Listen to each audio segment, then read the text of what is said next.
Them say if you really want to understand someone, you should spend a lot of time around them, or you should examine the information that they consume and the information that they digest.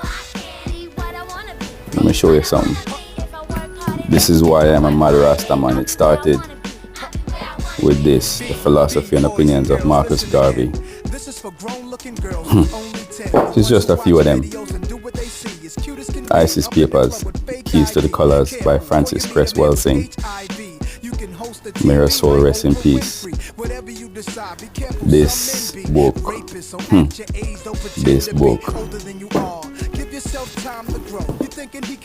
God Delusion, Professor Dawkins, also pivotal. Brock